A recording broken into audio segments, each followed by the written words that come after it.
All your school rugby, all in one place. This is Next Gen 50.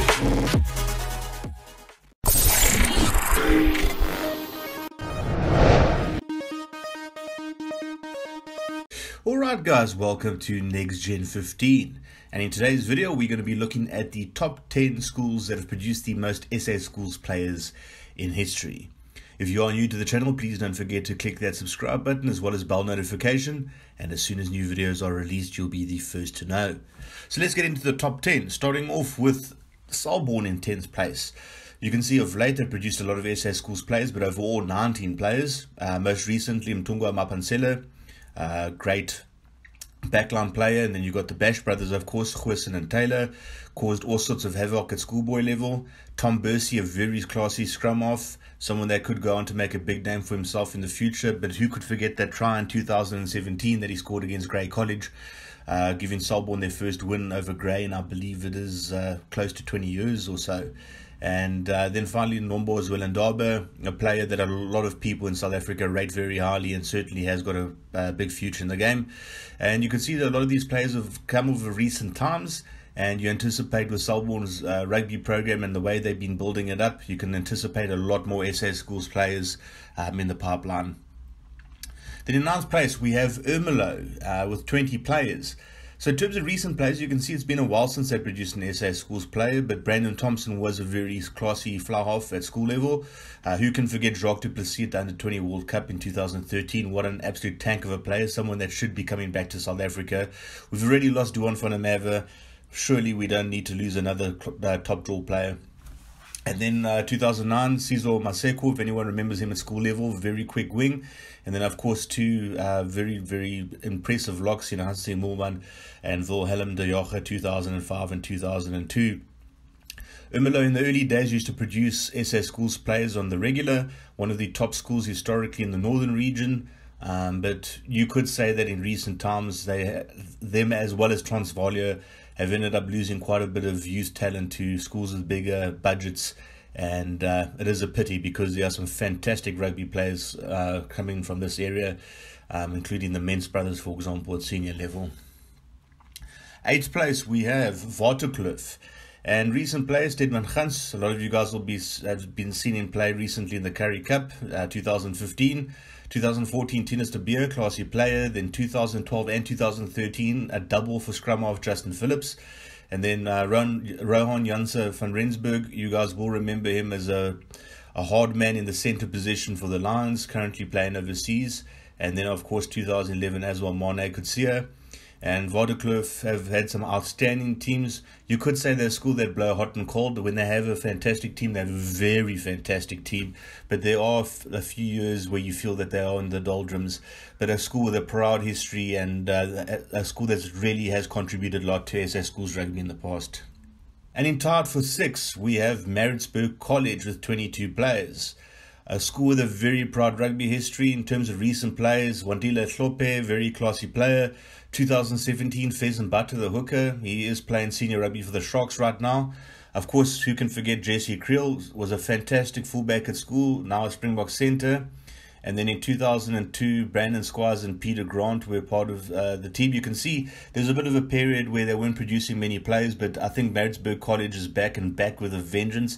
If you take a look at their junior levels and some of the players coming through, I think you're going to be seeing a heck of a lot more SA Schools players coming through the Meritsburg College system. And along with Meritsburg College in 6th place, we have Monument. And Monument's another school, the pride of the Lions region. They produce a lot of top-class rugby players for the Lions. In terms of recent players, out of the 22 that they've produced of all time, Henko van Wyk, 2019, one of the best SA School centres of all time. Tristan Dulacia, very underrated flanker, 2018. In 2017's team had a brutal forward pack. Mornay Brandon and hooker, absolutely fantastic prospect.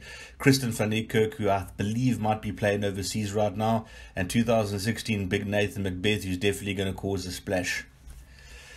Then we have in 5th place a school that needs no introduction, Affy's.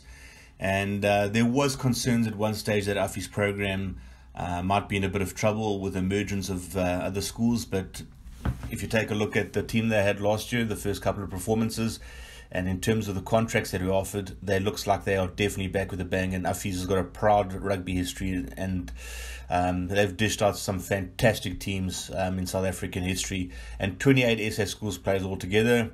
In terms of recent players, Dewald Donald, of course, you know, the powerful prop. Revan de Swart in 2016, 2015. Ruben van Heerden playing now for the Sharks as a lock, one of the best locks in the Currie Cup competition. 2014, Edwin Cater, very underrated player. And then 2013, Francois Steyn, not the Francois Steyn you're thinking of, but a forward Francois Steyn. And yeah, he was a potent hooker at school level, and much was obviously expected of him. Then we have in fourth place Poorus with 29 players. In terms of recent players, you've got Dylan Deleu at lock. Very, very highly rated player within South African rugby circles, someone that people feel is going to go very far in the game. Class of 2018, guys, I mean, what a team that was. Many believe it was the number one team in South Africa. Obviously, Grey ultimately were ranked number one. But in terms of many pundits believe that if both teams had to play each other at full strength, Poorus and class of 2018 just would have had too much. And, you know, you had Hanro Jacobs and JJ Kotze in their front row, and they just bulldozed the opposition. It was just absolutely outstanding to watch. Then, obviously, you had Jean Mostard at Flauhoff, who was just amazing to watch, very entertaining player. And, of course, Brendan Venter, the son of the Brendan Venter. Great vision, great spatial awareness, and him and Jean definitely entertained the crowds in that golden year 2018. But altogether, 29 players produced by the school, and yet another one of these schools with a proud history in terms of South African rugby. Third place, Paul Boys with 34 players. In terms of recent players, Kian Meaden, 2019, very, very highly rated player, had a fantastic season, was a dream year for him. Right now, I believe that he's contracted the Sharks, but might be moving. And let's just hope he can keep that natural talent that he has going. He's definitely a very entertaining player to watch. Gideon van Wyk needs no introduction. Had an outstanding year in 2019 as well. Tyler Box, the centre, very, very entertaining player. Definitely should be in the SA under 20 mix. We know when the team gets announced. And then obviously 2018 was another great year. Maybe not so much in terms of results, but in terms of plays produced.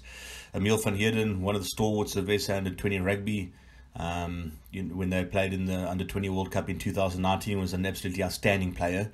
And of course, Evan Rus was someone that we've been speaking about almost since this channel started.